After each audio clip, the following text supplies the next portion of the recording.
the same graph of the function that we used in the last video where we were trying to determine where it was increasing or decreasing. And what I said in that video is that it doesn't matter what the x or the y coordinates are or where the x or y grid is.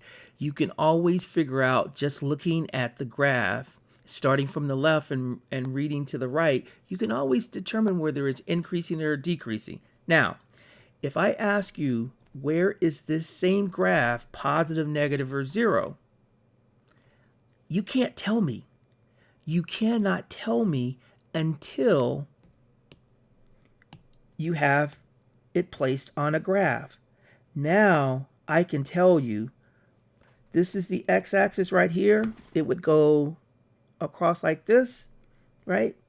That's where the x-axis is. So now I can tell you where this function or where this graph is equal to 0 right there, right there, right there, right there, right there, and right there. So this function has 6 places where it's equal to 0 because there are 6 places where it crosses the x-axis. That's easy once you know where the x-axis is. I can also tell you where this graph is positive. Anything above the x-axis, any parts of the graph that are above the x-axis are positive. Doesn't matter if they're increasing or decreasing, as long as they're above the x-axis, they're positive. So everything up here is positive. Or you could say f of x is greater than 0. So everything up there in purple is greater than 0. Now, everything down here below the x-axis is negative. All these pieces are negative. And what I was saying in my other videos is that one way to easily see that is just to imagine that this is a roller coaster and this is water down here. Anytime you're in the water, it's negative. Okay? So all of this stuff down here is negative. Whoops. Negative. Okay.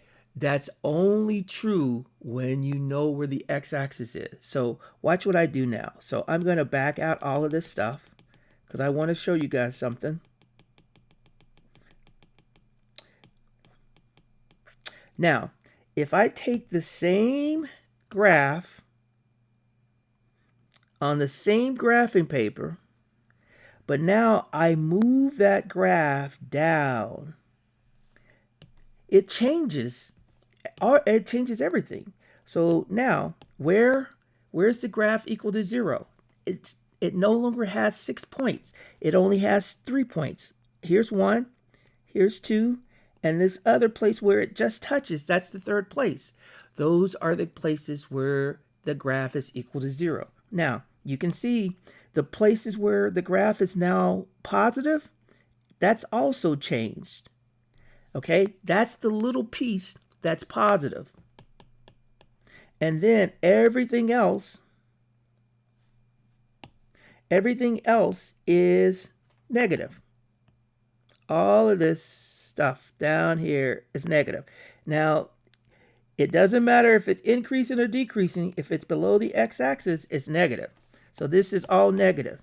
So in order to determine whether a function is or graph is positive, negative, or 0, you have to first know where the x-axis is. Once you know where that is, it's easy to figure out where it's positive. It's easy to figure out where it's negative.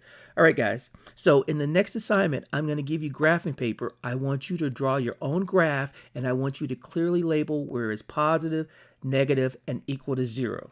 All right.